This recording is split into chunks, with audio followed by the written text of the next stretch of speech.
নমস্কার, আমি তস্মিনা। নমস্কার, আমি ইন্দ্রাণী। শুরু করছি বিয়ন্ড পলিটিক্স। মোদির পার্টি ভোটের বেলা, বিহার জুড়ে টাকার খেলা। পুজো তো শেষ হয়ে গেল, মা এলো আবার চলেও গেল, মনটা একদম ভালো নেই। হ্যাঁ, প্রতি বছর এই সময়টা এলে মনটা খারাপ হয়ে যায়। শুভ বিজয়া, শুভ লক্ষ্মী পুজো। তোকেও শুভ বিজয়া।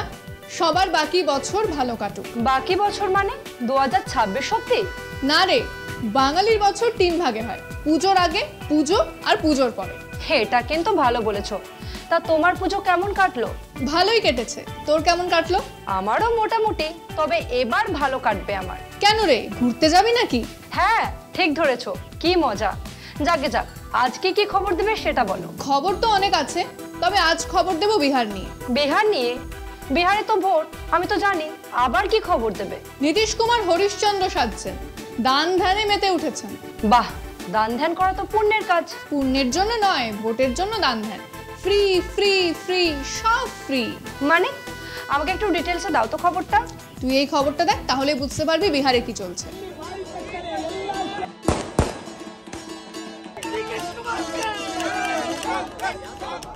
2023 সালে কর্ণাটকে কংগ্রেস সরকার তাদের 5টি গ্যারান্টি কল্যাণ প্রকল্প চালু করলে বিজেপি একে বলেছিল অর্থনৈতিক আত্মহত্যা। প্রধানমন্ত্রী নরেন্দ্র মোদী তখন রেভড়ি সংস্কৃতি শব্দটি ব্যবহার করে এমন প্রকল্পকে ভোট পাওয়ার স্বল্পমেয়াদী প্রলোভন বলে সমালোচনা করেছিলেন।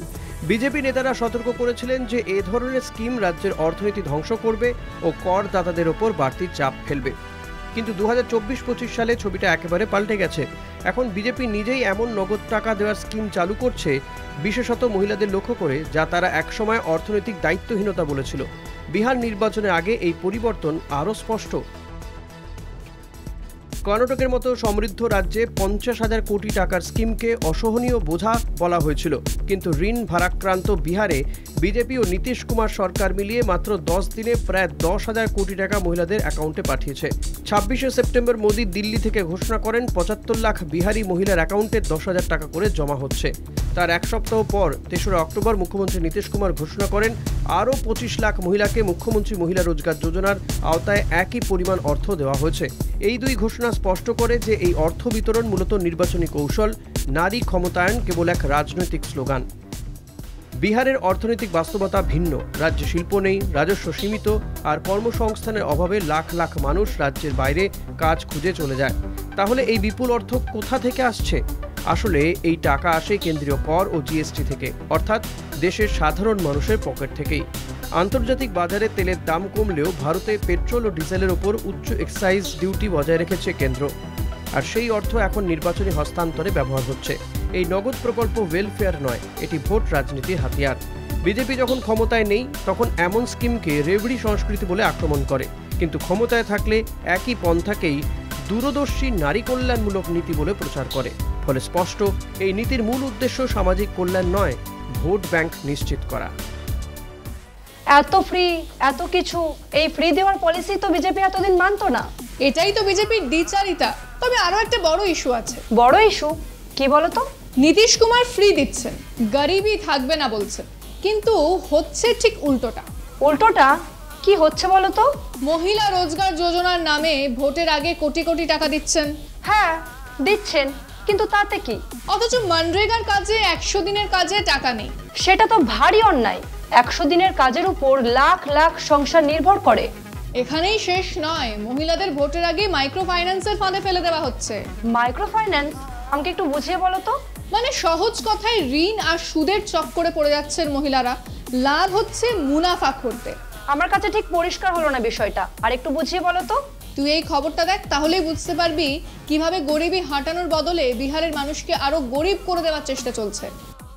নীতিশ কুমারের সরকার সম্প্রতি মুখ্যমন্ত্রী মহিলা রোজগার যোজনার আওতায় 25 লক্ষ মহিলার ব্যাংক অ্যাকাউন্টে 10,000 টাকা করে পাঠিয়েছে। মাত্র 1 মাসের মধ্যে এই উদ্যোগ বাস্তবায়ন হয়েছে।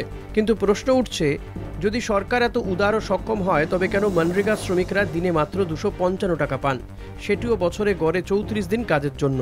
উল্লেখযোগ্য, মনরেগার অর্ধেক শ্রমিকই নারী। বিহার সরকারের নতুন ন্যূনতম মজুরি অনুযায়ী অদক্ষ শ্রমিকদের দৈনিক মজুরি 410 টাকা, আধা দক্ষদের 426, দক্ষদের 519 এবং উচ্চ দক্ষদের 634 টাকা। অথচ দেশের বিভিন্ন নির্মাণ ক্ষেত্রে শ্রমিকদের দৈনিক আয় 400 থেকে 600 টাকার মধ্যেই সীমাবদ্ধ। সরকারের শ্রম দপ্তর এসব অন্যায়ে প্রায় নীরব দর্শক হয়ে থাকে। 2014-15 সাল থেকে শ্রমিকদের মজুরি প্রায় অপরিবর্তিত। নোটবন্দি এবং 2020 সালে হঠাৎ লকডাউনের ফলে এই মজুরি কার্যত আরও কমে গেছে। বর্তমান মূল্যবৃদ্ধির সঙ্গে তাল মিলিয়ে দৈনিক ন্যূনতম মজুরি 900 থেকে 1300 টাকার মধ্যে হওয়া উচিত। প্রকৃত অর্থে অদক্ষ শ্রমিক বলে কিছু নেই। ইট বহন, কৃষিক্ষেত্রে রোপণ এসব কাজও দক্ষতা দাবি করে। বিহারে 2023 সালে মাইক্রো ফাইন্যান্স সংস্থাগুলো 49,500 কোটি টাকার ঋণ দিয়েছে, যেখানে 2020 সালে তা ছিল মাত্র 6,000 কোটি। অর্থনীতিবিদ জঁদ রেজের মতে এসব সংস্থা উচ্চ সুদের ঋণে মানুষকে ঋণ জালে ফাঁসাচ্ছে। জীবিকা প্রকল্পে যুক্ত বহু নারী আজ ঋণের বোঝায় জর্জরিত। 10,000 টাকা বা 2 লক্ষ টাকা দিয়ে নতুন ব্যবসা শুরু করা বাস্তবে প্রায় অসম্ভব। বড় বাজার, মল ও অনলাইন বাণিজ্যের সঙ্গে টেক্কা দেওয়া গ্রামীণ মহিলাদের পক্ষে সম্ভব নয়। অতএব নতুন প্রকল্পের পরিবর্তে সরকারকে ন্যূনতম মজুরি বাড়াতে ও তার কঠোর বাস্তবায়ন নিশ্চিত করতে হবে। মনরেগা শ্রমিকদেরও ন্যূনতম মজুরি দিতে হবে। দুর্নীতি ও ভুয়ো নাম অন্তর্ভুক্তির মতো কেলেঙ্কারি বন্ধ করতে হবে। এই দাবিতে বিগত বছর ভাগলপুর ও বৈশালীতে শ্রমিকেরা এই দুর্নীতির বিরুদ্ধে আন্দোলন করেছিলেন। প্রকৃত উন্নয়ন তখনই সম্ভব যখন শ্রমিক ও গরিব মানুষের হাতে ন্যায্য মজুরি পৌঁছবে, শুধু নির্বাচনের আগে নয়, প্রতিদিন। বিহারে শুধুই ভোটের কথা ভাবছে বিজেপি আর নীতিশ কুমার। মানুষ ভেসে যাক, তাতে কি যায় আসে? বিজেপি ভোটের পর তাহলে কি করবে? আগেই যদি এই অবস্থা হয়, সে তো সময়ই বলবে। মিথ্যে প্রতিশ্রুতি আর জুমলা, কোটি কোটি টাকা ওড়ানো, এসব আদৌ কোনো ফল দেবে কিনা সময়ই বলবে। বিজেপি তো এমনিও বিহারে চাপেই রয়েছে।